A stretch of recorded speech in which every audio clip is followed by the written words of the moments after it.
ಸಾರ್ವಜನಿಕ ಆಸ್ಪತ್ರೆ ಆಡಳಿತ ಮಂಡಳಿ ವತಿಯಿಂದ ಪತ್ರಕರ್ತರಿಗೆ ಡೆಂಗ್ಯೂ ಹಾಗೂ ಚಿಕನ್ ಗುನ್ಯಾ ಎಂಬ ಮಹಾಮಾರಿ ರೋಗದ ಬಗ್ಗೆ ವಿಶೇಷ ಅರಿವು ಜಾಗೃತಿ ಮೂಡಿಸಲಾಯಿತು.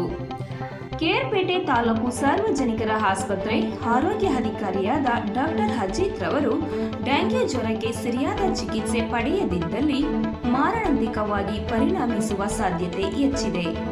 ಡೆಂಗ್ಯೂ ಜ್ವರ ಹರಡದಂತೆ ಕ್ರಮ ಕೈಗೊಳ್ಳಲು ತಾಲೂಕಿನ ಹಲವು ಇಲಾಖೆ ಅಧಿಕಾರಿಗಳ ಗಮನಕ್ಕೆ ಸೂಚಿಸಿದ್ದೇವೆ ಹಾಗೂ ಕೈಗಾರಿಕಾ ಪ್ರದೇಶಗಳ ಗ್ರಾಮಗಳಿಗೆ ಇನ್ನಿತರ ಜನವಸತಿ ಪ್ರದೇಶಗಳಿಗೆ ಜಾಗೃತಿ ಜೊತೆಗೆ ಅರಿವು ಮೂಡಿಸಲಾಗಿದೆ.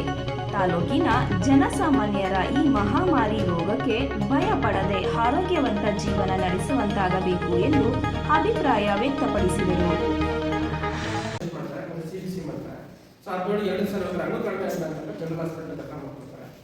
ಇಲ್ಲಿ ಅಡ್ಮಿಷನ್ ಮಾಡಿ ಟ್ರೀಟ್ಮೆಂಟ್ ಅಂದ್ರೆ ಡಿಸ್ಟ್ರಿಕ್ಟ್ ಹಾಸ್ಪಿಟಲ್ ಟ್ರೀಟ್ಮೆಂಟ್ ಮಾಡ್ತೀವಿ. ಸೊ ಇದು ಮತ್ತೆ ಸೇ ನೋಟು ಇಂಡಿಸ್ಕ್ರಿಮಿನೇಟ್ ಫಾಗಿಂಗ್ ಹೆಂಗ್ ಬೇಕಂತೆ ಫಾಗಿಂಗ್ ಮಾಡೋದಿಲ್ಲ. So fogging not recommended. ಏನಕ್ಕೆ ಅಂತಂದ್ರೆ ಈಗ ಎಲ್ಲ ಕಡೆ ಹೋದಾಗ ಸರ್ ಅದು ಫಾಗಿಂಗ್ ಮಾಡಿಸಿ ಸೊಳ್ಳೆ ನಿಯಂತ್ರಣ ಮಾಡೋದಕ್ಕೆ ಅಂತ ಹೇಳ್ತಾರೆ. ಫಾಗಿಂಗ್ ಮಾಡೋದ್ರಿಂದ ಸೊಳ್ಳೆಗಳು ಸಾಯುತ್ತೆ.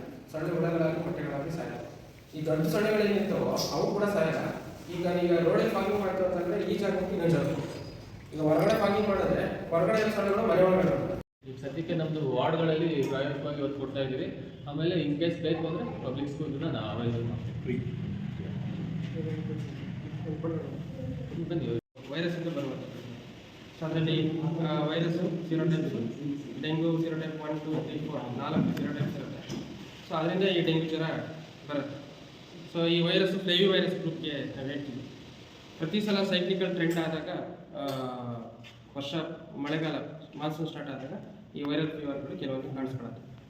ಸೊ ಅದರಲ್ಲಿ ಈ ಸಲ ಡೆಂಗ್ಯೂ ಜ್ವರ ಕಾಣಿಸ್ಕೊಂಡಿದೆ. ಸೊ ಡೆಂಗ್ಯೂ ಜ್ವರದಲ್ಲಿ ಇದರದ ಲಕ್ಷಣಗಳು ಬಂದು ತುಂಬ ವಿಪರೀತ ಜ್ವರ ಇರುತ್ತೆ, ಮತ್ತು ಮೈಕೈ ನೋವು ಇರುತ್ತೆ, ತಲೆನೋವು ಇರುತ್ತೆ, ಮತ್ತು ಕಣ್ಣಿನ ಹಿಂಭಾಗ ನೋವಿರುತ್ತೆ. ಆಮೇಲೆ ಇದರಲ್ಲಿ ಡೆಂಗ್ಯೂ ಜ್ವರದಲ್ಲಿ ಸಾಮಾನ್ಯ ಡೆಂಗ್ಯೂ ಜ್ವರ ಅಂತ ಹೇಳ್ತೀವಿ, ಮತ್ತು ಸ್ಟೇಜ್ 2 ಹೋಗಿ ಡೆಂಗ್ಯೂ ಹೆಮರೇಜಿಕ್ ಫೀವರ್ ಅಂತ ಹೇಳ್ತೀವಿ, ಮತ್ತು ಡೆಂಗ್ಯೂ ಶಾಕ್ ಸಿಂಡ್ರೋಮ್ ಅಂತ ಹೇಳ್ತೀವಿ. 3 ಅಂತ ಇದೆ. ಅದರಲ್ಲಿ ಸಬ್ಸ್ಕ್ರೈಬ್ ಬಟನ್ ಮೇಲೆ ಕ್ಲಿಕ್ ಮಾಡಿ ಹಾಗೂ ನಮ್ಮ ಹೊಸ ವಿಡಿಯೋ ನೋಟಿಫಿಕೇಷನ್ಗೋಸ್ಕರ ಪಕ್ಕದಲ್ಲಿ ಕಾಣುವ ಬೆಲ್ ಬಟನ್ ಮೇಲೆ ಕ್ಲಿಕ್ ಮಾಡಿ ಹಾಗೂ ಲೈಕ್ ಮಾಡಿ, ಶೇರ್ ಮಾಡಿ, ಕಮೆಂಟ್ ಮಾಡಿ.